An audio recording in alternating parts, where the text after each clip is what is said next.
This is Module 6, Lesson 19, Problem Set Debrief. So, first of all, the line graph below tracks the rain accumulation measured every half hour during a rainstorm that began at 2 p.m. and ended at 7 p.m. Use the information in the graph to answer the questions that follow. So if here is from 2 p.m. to 7 p.m., that's the time, and this is the amount of rain. So if you notice, it's in decimal form. It goes up by 0.25, 0.5, 0.75, 1. So how many inches of rain fell during this 5-hour period? Well, 2.25 or 2.25 inches of rain fell during this 5-hour period. During which half-hour period did half inch of rain fall?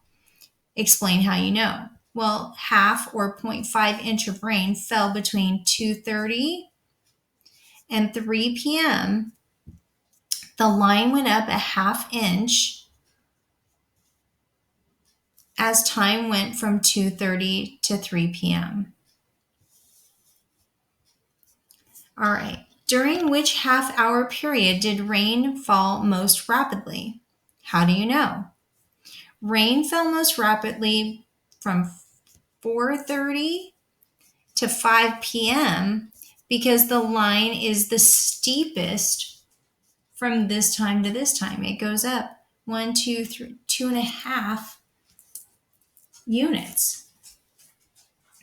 Why do you think the line is horizontal between 3:30 and 4:30? Between 3:30 and 4:30, why would it be horizontal?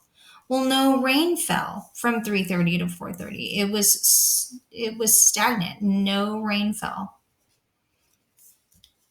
For every inch of rain that fell here, a nearby community in the mountains received 1.5 feet of snow.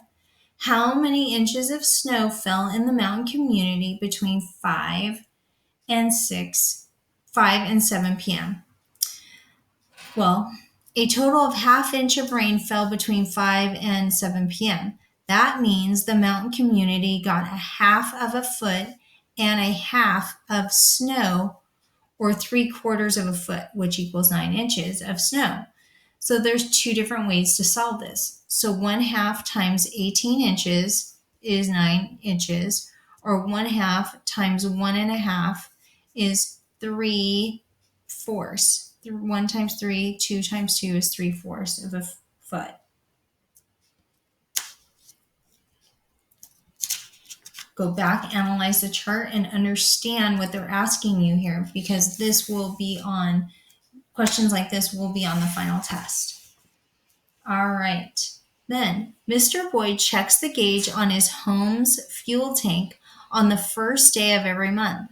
The line graph to the right was created using the data he collected. So this fuel is going to be like the fuel for the home, like your gas bill.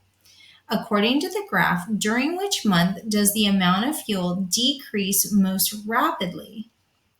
Well, January is the month in which fuel decreases most rapidly. You can tell by just looking at the chart. Look at the decrease. 1, 2, 3 units, it drops.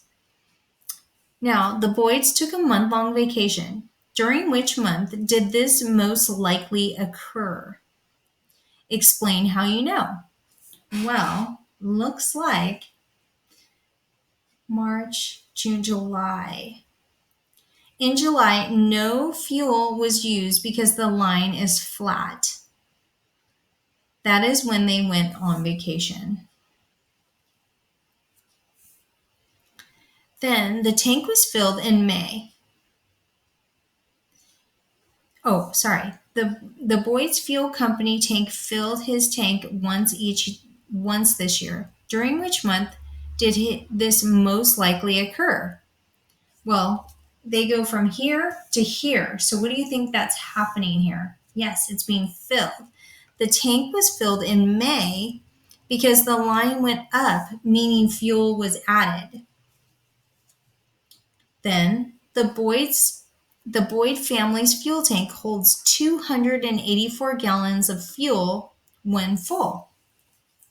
How many gallons of fuel did the Boyds use in February? Okay, so here's February.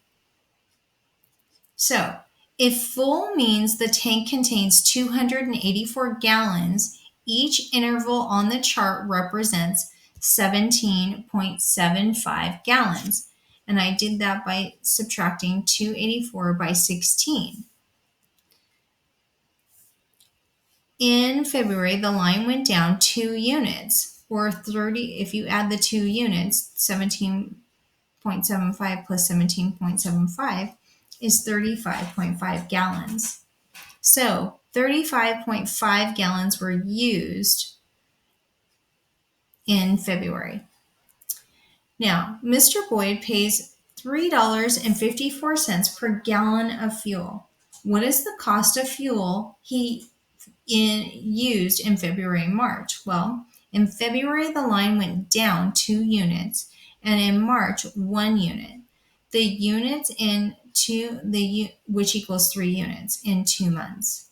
So that makes a total of 53.25 gallons. Well, and you have to multiply it by $3.54, which gives you $188.51. That's how much it cost him to run their fuel in their home. All right. Then you have your exit ticket and your homework. All right. Hopefully you were able to analyze the charts and use the information from the charts to answer the questions. That is the big idea.